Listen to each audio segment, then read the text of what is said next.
Welcome back to Carolina Cares. This morning, we're talking about education. Yes, the young skull's full of mush, as our friend Rush Limbaugh might say. But you've got, of course, the traditional model. Yes, public schools, you get on the bus, you trudge out there with your G.I. Joe lunchbox, you go to school, you sit through study hall. Well, there's also the charter school alternative. Yeah, but what is a charter school? How do you become one? What's the difference? Why would I want to choose a charter school versus a public school where there are some fantastic educators and great programs? To answer that question, the CEO, the grand poobah, the chief of the Charter Institute at Erskine, Cameron Runyon, joins us this morning. Good morning, sir. Okay, men, time to be an all-star caregiver. Drive them to physical therapy, doctor's appointments, be there emotionally and physically. Don't give up. Don't ever give up. Caregiving is tougher than tough. Find care guides at aarp.org/caregiving. Brought to you by AARP and the Ad Council. Welcome back to Carolina Cares. I'm Tyler Ryan, and well, the school year started this past week for most kids in South Carolina. Monday, Tuesday. Some started on Wednesday. At least we're not Georgia. Georgia started the week before. But this morning we're talking about schools and a very specific type of school, a charter school. And a new charter school system is here starting this year. The Charter Institute at Erskine. Joining me this morning, the CEO, the chief, I guess, Cameron Runyon of the Charter Institute at Erskine. Good morning. Good morning.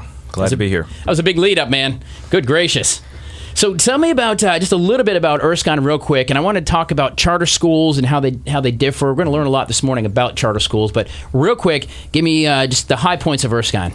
So the Charter Institute at Erskine's been around for a year now. It was enabled by the General Assembly changing the state law to allow institutions of higher education, colleges and universities, to become charter school sponsors. And so Erskine took advantage of that opportunity a year ago, formed the Charter Institute, and I was asked to come in, stand it up, and lead it. And so today we have, in our first year of operation, almost 10,000 kids across the state of South Carolina. We have 13 active schools that are open right now. We have another 7 that we have authorized to open next year. So this time next year, we could have upwards of 20 schools across the state of South Carolina. Good gracious. Well, let's talk, and we're going to get more into Erskine as well this morning, but let's talk first about charter schools, because I don't know the difference. I mean, I know charter school is different than the public school, but let's talk about what they are and everything, kind of the nuts and bolts. Well, first and foremost, a charter school is a public school. We are funded, our schools are funded by the General Assembly, by the state of South Carolina. They're not funded with local tax dollars. So your local tax bill does not go to to charter schools that are under Erskine's umbrella. Okay. And so that makes us a little bit different. We don't get the level of funding that a local school would get for our school. So we have to be much more efficient, which means their business model has to be much more efficient. They have to be much more accountable to parents. They have to deliver services for these kids, provide educational excellence, because it's much more competitive marketplace, and they don't get the level of funding that a regular school gets. So it's a really, really neat model meant to bring efficiencies into the educational marketplace and to create opportunities where there weren't any opportunities before. Now, is a charter school, is that something unique to South Carolina, or are these all around the country in different states, or different, maybe slightly different models, but the same idea and concept? Yeah, the charter schools are all over the country. They've been in South Carolina for 20 years. We're a statewide authorizer of charter schools, which means any school that's under our umbrella, they can enroll children from anywhere in the state of South Carolina. So they're not bound by their local district boundaries. So that makes us really unique. There are only 2 statewide authorizers in South Carolina. So you don't have to worry about the whole, yes, here's my electric bill, yes, I belong to this school district, I want to go to Lex 1 or Rich 2 or whatever. As long as you don't live in Georgia or North Carolina, you're fine. Perfect. Yeah. But what makes charter schools, and Erskine obviously one of them, but what makes a charter school different? Why would I want to do that? Okay, it doesn't cost me any more money. Fair enough. But why? Maybe I could drive a little further, and you probably don't run a school bus system either, like down the street does. Right. Charter schools are all about innovation. So when you go into an area, a charter school that is established there has to respond to a unique need in that particular community, something that is not being met with the local school district. And so that really is the whole concept of a charter school, and that's why people are drawn to them. And some of them may be specialty schools dealing with, say, arts education, something like that. They may be dealing dealing with classical education. They may be dealing with science, technology, engineering, and math STEM schools. They're all different types of charter schools. They come in 100 different flavors, but at the end of the day, they're meant to respond to a unique need in a particular community, and that's really what makes them different. They're very nimble, very mobile vehicles to respond to need in communities and provide educational opportunity where there really wasn't educational opportunity before. So are they, for lack of a better way to put it, are they more of a tech school in that you specifically can be STEM, specifically can be arts, but you still get a full education, it's just a focus on that particular topic? That's right. They all have their own emphasis point, everything that makes them unique. We have one in the upstate that just opened that's about entrepreneurship. And so kids are going in and they're learning from a very young age about competition, about entrepreneurship. Now, they're also having to learn all the state standards. Anything that you would learn at a regular public school, traditional public school, these kids have to learn that as well. But then they have added skills that they're learning and they're developing as part of the unique curriculum in that individual school. And that really is what sets charter schools apart. Tell me about the instructors. Teaching is an incredibly noble profession. No matter where you teach, what you teach. I came from a family of educators. I'm the lone wolf here in the media. But tell me about the instructors that generally you'll find either at Erskine or wherever at a charter school. I assume they're bound by the same base certifications, but tell me more. Yeah, they are. A charter school, 75% of its teachers have to be state certified, just like in a traditional public school. Charter schools do have a little more flexibility. 25% of your teachers do not have to be state certified. So, for instance, if in my particular community I have a retired engineer who wants to come in and teach high school math, he's certainly qualified to do that, even though he may not have a teaching certificate in the state of South Carolina. Well, under the charter model, you can engage those second career professionals and other experts into your school, provide expertise where in a traditional public school you couldn't do that. So that's just one more of the ways that charter schools are just a lot more flexible than a traditional public school. And I think that's an important distinction too, Cameron. I mean, that old saying, those who can do, those who cannot teach. Well, you have a second career. They're doing both. They have done it, and now they're going to teach it. So they've got 20 years of actual hands-on experience. And I think that really makes a big difference when you're looking at instruction, somebody who has truly done it, not just book learned it and trying to reteach it. Not that, and that model's been that way forever. But it's not somebody who's 22 fresh out of school. That's right. I find it interesting that we've, for instance, we try to teach leadership these days from a book, and you just don't learn leadership from a book. You learn leadership by doing it, by actually leading people, by being in an industry and blazing a path. And so that's one of the things that charter schools again do, is that they allow that opportunity for people who've done it in the marketplace, who've developed a skill set, who've proven themselves, to come in and to shape the next generation of folks for South Carolina. Speaking with the CEO of the Erskine, or the Charter Institute at Erskine, here in the state of South Carolina, Cameron Runyon, this morning on Carolina Cares. So you said that there's no cost. How do you select your students then? I mean, obviously you've got a finite amount of seats. So how do you decide? Is it kind of like college entry where I got to fill out and show that my student is gifted in engineering or whatever you're focused in? Tell me about that process, and whether it's Erskine or just a general charter school. Yeah, charter schools are generally speaking open enrollment schools, and so that means anyone can apply to be part of the school, and as long as there are slots available in the school, just like a regular public school, they're guaranteed admittance to the school. So they're really treated just like traditional public schools. What makes charter schools a little different is that they do have a fixed number of seats available for kids, and so if you have 100 seats available and you have 200 applicants, then the state law requires you to have a lottery. Right. And so you literally draw names out of a hat, or there's a third party that comes in and helps administer that process. But so it isn't a selection based on any other criteria. It's literally just, number 32, you're a winner. Generally speaking, yes. It's not merit based. It's just luck. Yeah. Now, when you're talking, with a charter, is it K through 12? And can you jump in at any time? Like I say, I went to Lex 2, and my daughter this past week started high school. And so we have switched her to Erskine in the 9th grade level? Right. So among the 13 schools that Erskine has right now, there are some that are one just started that's K through 2, and it'll be adding a grade each year. We've got one in Winsburg that's K through 9, and it's still growing, adding a grade each year. We've got others that are high school only, so they're 9th through 12th. We've got some that are 8th or 7th through 12th as well. So that, again, just like there are 100 flavors of charter schools, they come in a lot of different sizes as well. But to answer your question, can a child transfer in at a later grade into a school? Yes, that's, again, as long as there's room in that school, they would be allowed to do that. That's right. How does a school become a charter school? Is it a school that has to convert, or can me and my buddy Derek Phillips say, you know what, we're going to do the Tyler and Derek charter school for media, that kind of thing? Traditionally, the way a charter school gets started is that, again, you have a local community with some sort of educational need. Okay. And a charter school is the vehicle of response to meet that need in that community.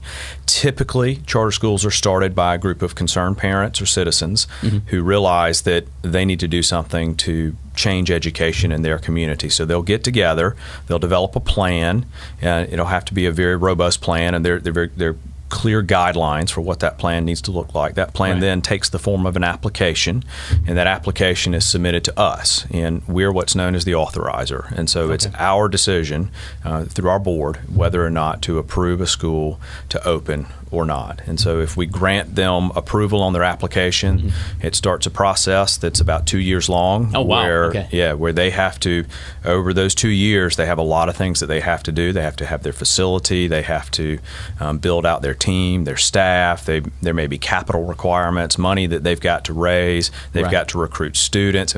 There's a lot that goes into getting a school open. Sure. And so our job is to make sure that they have the capacity to do what they say they want to do, that they have a good plan that they can execute on, and then that they actually do execute on it. And then once that school is open, once we allow them to open, we then hold them accountable for their performance. And so if we open a school, or we charter a school and allow it to open, and it underperforms the local school district academically, and they're unable to remedy that problem, at some point that's going to lead to that school being shut down. Okay. Because you're investing, the state of South Carolina, the people of South Carolina are investing in these alternative modes of education, and it has to be academically superior. And so that's very, very important, that we're the accountability side to make sure, this school is a good investment of taxpayer resources. Now, when you say fundraising and such, you get the group of parents who get together and say, you know what, this district isn't doing it, this school's not doing it for us, we want to do this. Is that first funding round, is that up to the concerned parents? Do they have to go, cap raise through a nonprofit, or do they have to open up their wallets and start writing checks? It could be all. It could be all of the above. It just depends. Every school gets its start a little differently. Some of them may have private investors that come in that put private dollars to help build a brand new school building on day one. Some may have to cobble together resources and start in a church or a community center until they have enough of a history where they could go to a bank and get a loan to build a building. Sure. So it really runs the gamut for how these schools have to get started, and it just depends on the unique team that is assembled for each school and the unique community that each school is in. Right. It's quite a process. My goodness. Speaking with Cameron Runyon, the CEO of the Charter Institute at Erskine. And when we come back on Carolina Cares, we're going to talk specifically about the history of the Charter Institute and talk about the growing. And he mentioned a few moments ago that we could be north of 20 schools underneath the charter within a year or so, which is phenomenal growth and obviously speaks to the need of alternative education outlets here in the state of South Carolina. We're going to continue the conversation with Cameron in just a couple of minutes. Stay with us. Okay, men, time to be an all-star caregiver. Drive them to physical therapy, doctor's appointments. Be there emotionally and physically. Don't give up. Don't ever give up. Caregiving is tougher than tough. Find care guides at aarp.org/caregiving. Brought to you by AARP and the Ad Council.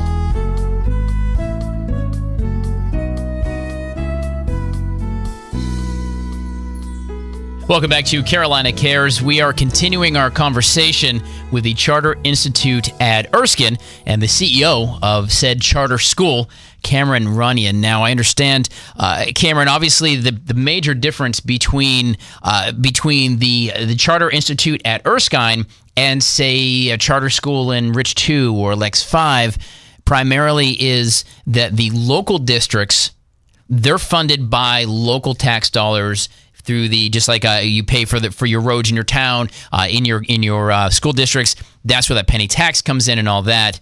And with the Charter Institute at Erskine, you're one of two that actually are funded by the state. So really break down for us kind of the difference. You've got the local school district model of charter schools, and then you guys. With our children, there is no local tax impact. It does not hit folks locally. Again, it's a much more efficient means of educating children. We do it on less dollars, and we have to do it better. Sure. Tell me about kind of the background. How did Erskine, where did this all come from? You've been in existence, I guess, 2 years now. Yeah. Tell me about the background, where the brainchild, why Erskine said, this is what we need to do. Yeah.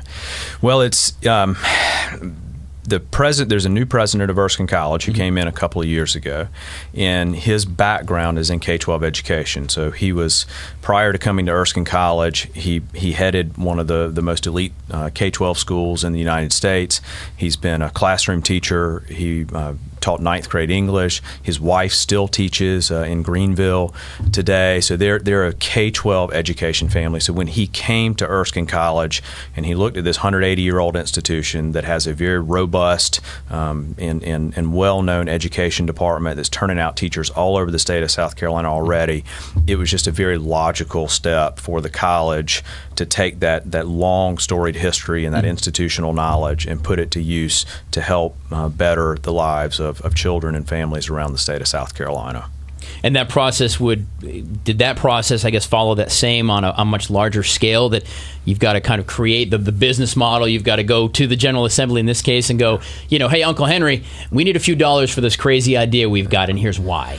The state law was already set up to allow it. So all we had to do, because Erskine is an accredited college that's headquartered in South Carolina under the law, we were allowed to register and just become a charter school sponsor. Right. Now, once we did that, we had to stand up all the infrastructure for it. We have a staff of 13 now. We had to show the General Assembly that we were capable of discharging our duties as a charter school sponsor. Just like we expect our local schools to bring what they're doing to excellence, the General Assembly expects us to bring what we're doing to excellence. So we had to show that capacity to them. They saw our capacity. Again, we had to go testify before them, and then they funded us. So our first year's budget is about $65 million that will pass through the Charter Institute this year in year one. And obviously we would expect that to grow as the number of schools and students under our care grows as well. And that budget, he said, that comes directly from the state budget from the General Assembly, but that covers your operations. That's from everywhere, from your private staff to all the teachers to the lunch ladies. Right. So we're essentially become the pass-through entity for the funds, and so the dollars flow.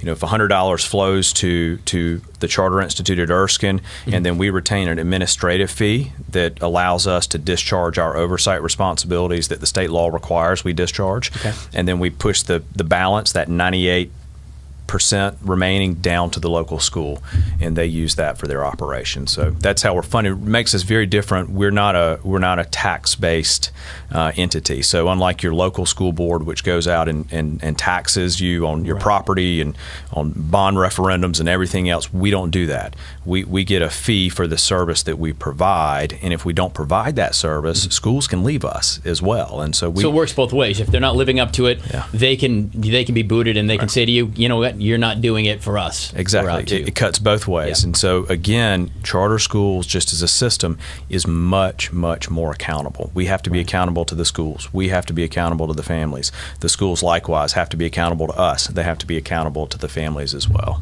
Now, when you talk about budgets going down, so you've got the Midland STEM Institute in Winsboro. Yes. So they then have to create their own. They run their school like any school would, but they have their individual budget.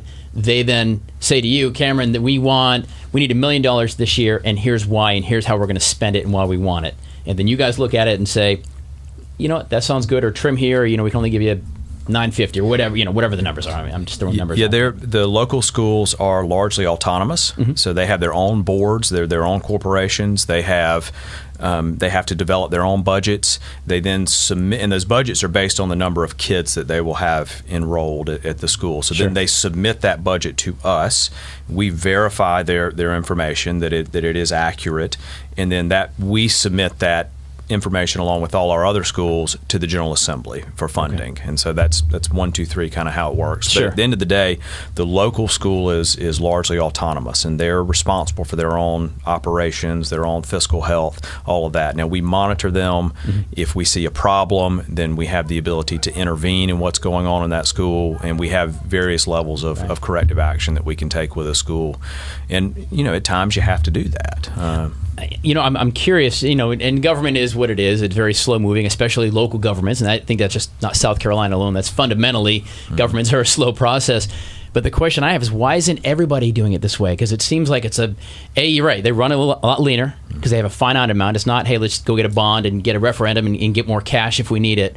It just seems like this would almost be the wave of the future. Am I missing? Because everything you're saying, I'm like, wow, I would want to be part of that. Well, certainly I think you're seeing growth. So you're seeing that rapid growth in the marketplace in South Carolina. To give you a sense, in the state of Florida, which has a very mature charter market, they have between 600 and 700 schools. We have less than 100 here. But there's one charter school for about every 4,400 kids, public school kids in the state of Florida. In South Carolina, there's roughly one charter school for every 10,000 public school kids. So what you see in South Carolina is that it's relatively young, but it's growing rapidly. And it is just the very thing that you said. It's because it's more accountable. It's providing something unique that parents in particular want. They want for their children, and charter schools give them that opportunity. But as we talked about earlier, it's also hard work. Sure. It's not easy to start a charter school. It's not easy to bring a charter school to success, and that's why there aren't 600 of them in South Carolina yet, because it's not easy. And if anybody could do it, then everybody would do it, but they can't. But what part of our role is to find quality groups who can produce quality schools around the state of South Carolina, and then to grow those schools to provide choices for parents and for families, children around the state. Speaking with Cameron Runyon, the CEO of the Charter Institute at Erskine. You can check out erskinecharters.org. We'll put links for you at VOC and the Carolina Cares tab under there as well. So you said 13 schools at present. Right. We have 13 that are currently open and operating. How many? And you may not know what's across the board. How many employees do you think all these schools put together? I mean, and that may be you may not even know, but yeah, I believe that there are probably around 300 employees total, and nearly 10,000 kids around the state. So I think there's about 250 teachers in those 13 schools. There's probably a little bit more than that, actually, but right off the top of my head, I think it's 250, 275. Right. So. And you had mentioned earlier, and I really think this is great too, that you're looking the teachers, and some teachers right out of college are great and they're needed, and there's no matter where you teach, in my opinion, a very noble profession. No matter how you got to where you are teaching, it's fantastic. But I love that you, especially when it comes to specific stuff, engineering or the arts or whatever, you're going to utilize someone who has done it, has proven success over a career, and really going to be able to bring that real life experience to give these kids an edge that they won't get just in a textbook or the iPad, I guess. No textbooks anymore. Gosh, it's 1920 again.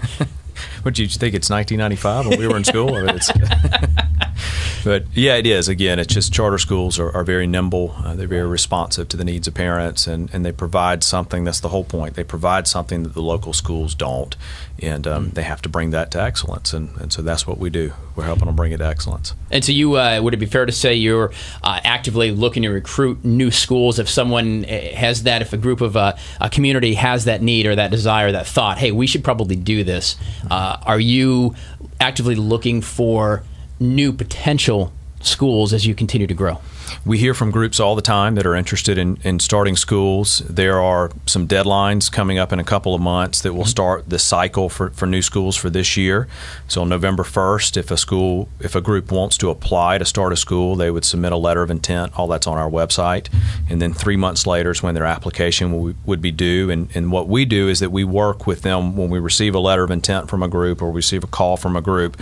We will work with them, and we will look at them. We will look at their capacity, see where where they're strong, see where they're weak, and try to guide them to get to the place where they actually can be successful and open a charter school. And if they're not ready, there are many, many groups that we've told them, you're just not ready. You're not likely that we're going to give you a charter until you are able to build some strength in these areas, build some capacity in these areas. Because again, at the end of the day, I've got to go stand before the General Assembly, and I've got to answer for what we have and what we haven't done. And so we don't want to open schools that are going to fail. We want to open schools that are going to be successful. Cameron, I want to thank you very much for your efforts. Very fascinating stuff, learning about the charter schools, how they are. We all hear about them, but exactly how they play into the education of our children is so very important. We have some other great information for you coming up in just a couple of minutes on Carolina Cares. Don't move. When it comes to parenting, there are no perfect answers. But that's okay, because you don't have to be perfect to be a perfect parent. Teens in foster care will love you just the same. For more information on adoption, visit adoptuskids.org. A message from the U.S. Department of Health and Human Services, Adopt U.S. Kids, and the Ad Council. When you went car shopping, you meant business. You aced vehicle history searches and test drives. You out-salesmaned the salesman. Now you've got your wheels. If you manage that, you can get your retirement plan on track. Visiting aceyourretirement.org can help. With 401k tips and smart saving strategies, you'll have the info you need to get more for your future. Go to aceyourretirement.org, because when it comes to speeding past financial challenges, you're an ace. Brought to you by AARP and the Ad Council.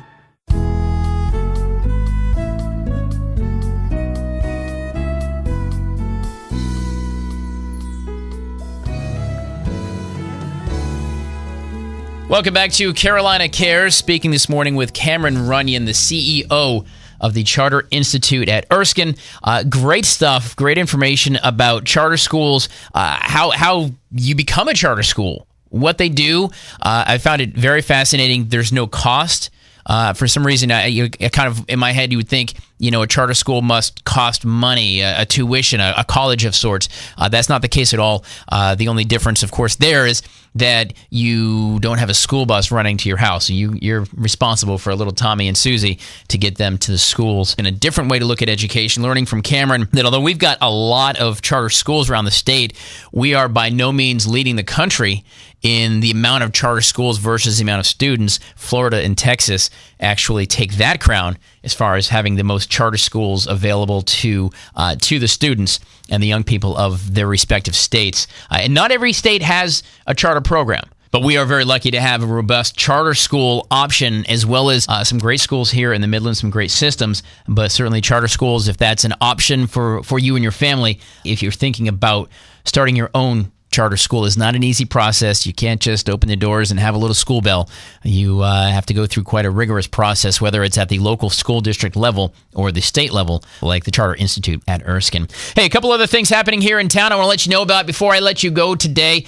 Great things happening at the State Museum, the Fill in the Gap exhibit. That's happening for this entire month, all the way through May, as a matter of fact. Fireflies, it's not too late. Yes, I know you're back in school. Yes, you charter school kids and college kids, too. You're back in school. Baseball season is not over. Firefly still playing.